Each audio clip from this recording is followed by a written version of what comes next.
ओशो विचार। ओशो ने कई धर्म के ऊपर, देवी देवता के ऊपर, कई महान पात्रों के ऊपर उनके विचार प्रकट किए हैं। हम चाहे कितने भी आध्यात्मिक विचार रखते हो, पर ओशो के ज्ञान को सुनने के बाद उसी के ज्ञान का आदर करते हैं।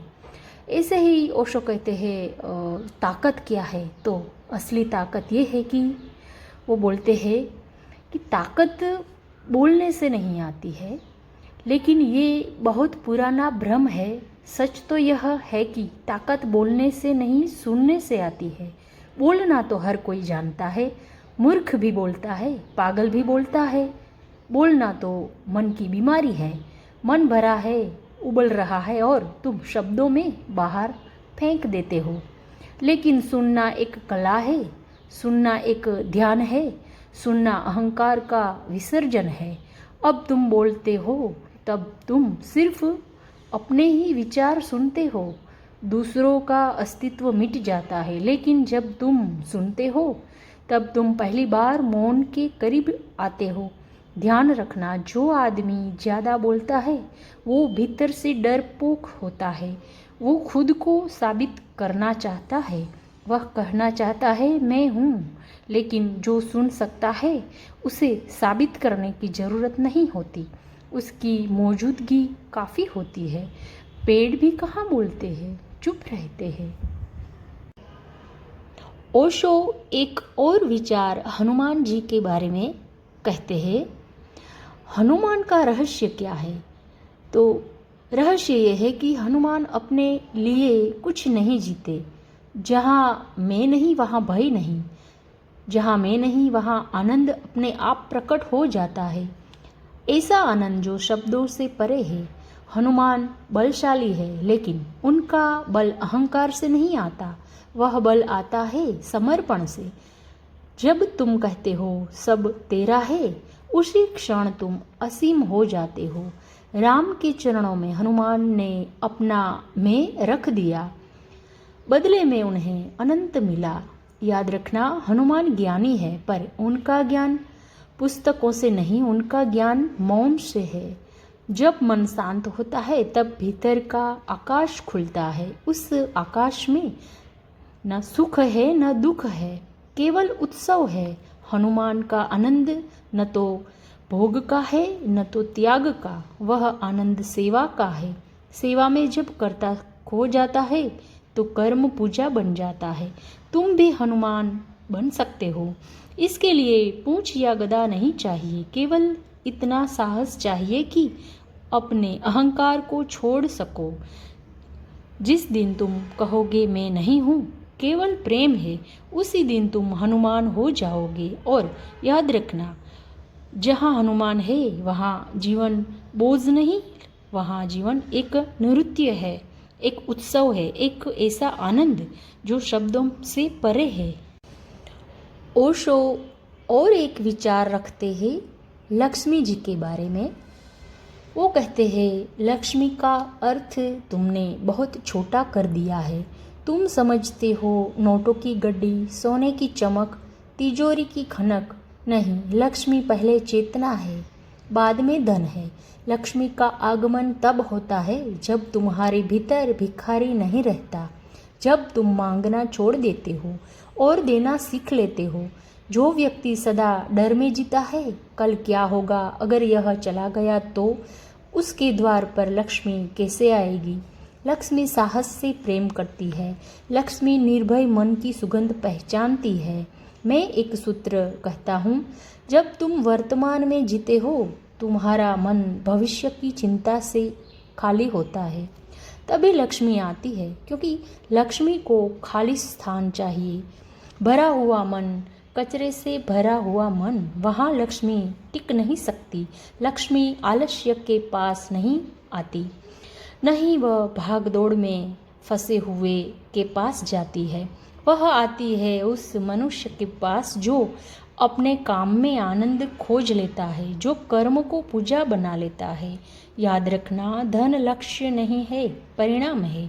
अगर तुमने चेतना को साध लिया, तुमने प्रेम से जीना सीख लिया, अगर तुम्हारे भीतर कृतज्ञता जाग गई तो लक्ष्मी अपने आप पीछे पीछे चली आती है।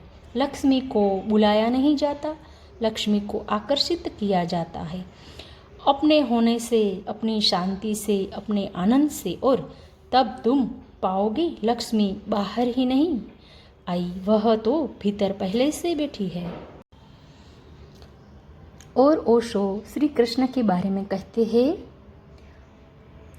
श्री कृष्ण को लोग समझते हैं लेकिन सही मायने में नहीं समझते, सुनते हैं पर सुनने का साहस नहीं रखते, देखते हैं पर आंखें बंद करके देखते हैं।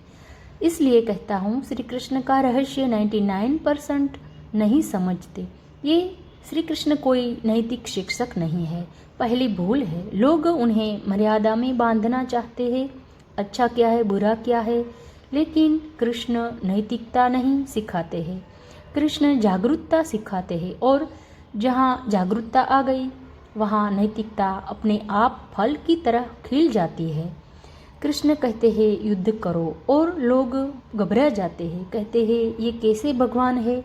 लेकिन कृष्ण बाहर के युद्ध की बात नहीं कर रहे हैं, वे कह रहे हैं अपने भीतर के अर्जुन से लड़ो, तुम्हारी कायरता से, तुम्हारे भय से, तुम्हारे मोह से। सबसे बड़ा रहस्य ये है कि कृष्ण त्याग नहीं सिखाते, वे स्वीकार सिखाते हैं। वे कहते हैं जीवन को छोड़ो मत, जीवन में उतर जाओ, नाचो गाओ, प्रेम करो, युद्ध करो, लेकिन पूरी होशियारी के साथ। कृष्ण सन्यासी नहीं है, वे राजमहल में है, स्त्रियों के बीच में है, संगीत में है, जीवन के मेले में है, और वहीं है वे। और कहते हैं इसलिए मैं असक्त हूँ। और रहस्य है कर्म में डूबे रहो लेकिन कर्ता मत बनो, कार्य करो लेकिन अहंकार को मत लाओ। लेकिन 99% लोग इसलिए नहीं समझते क्योंकि वे या तो संसार छोड़ना चाहते हैं या तो संसार में डूबकर खुद को भूल जाते हैं। कृष्ण कहते हैं बीच का मार्ग संसार में रहो लेकिन संसार तुम्हारे भीतर न आए। जब ये समझ में आ गया तो कृष्ण दूर नहीं रह जाते, फिर हर सांस में वहीं बांसुरी बजती है और जीवन स्वयं एक रासलीला बन जाता है। क्योंकि सत्य को बहुत समझाया नहीं जाता, उसे जिया जाता है। और जानते हैं ओशो ने कर्ण के बारे में क्या कहा? ओशो कहते हैं कर्ण की कथा केवल एक योद्धा की कथा नहीं है, कर्ण मनुष्य की आत्मा की कथा है जिसे जन्म से ही समाज ने ठुकरा दिया। कर्ण का जन्म सूर्य से हुआ लेकिन पहचान मिली सूत पुत्र की, यहीं से उसकी पीड़ा शुरू होती है। मनुष्य का सबसे बड़ा दुख ये नहीं कि वह गरीब है, सबसे बड़ा दुख यह है कि उसे वह नहीं माना गया जो वह है। कर्ण में प्रतीक्षा थी, साहस था, लेकिन समाज ने कहा तू योग्य नहीं। और याद रखना, जब समाज योग्य को अयोग्य कह देता है तो अहंकार जन्म लेता है। द्रोण ने मना किया, परशुराम ने श्राप दिया क्योंकि कर्ण ने सत्य छिपाया। यहाँ कर्ण की भूल नहीं, समाज की क्रूर व्यवस्था है जो सत्य को भी झूठ बोलना पर मजबूर कर देती है। दुर्योधन ने कर्ण को राजा बनाया, दान नहीं था, वह कर्ण के लिए सम्मान था।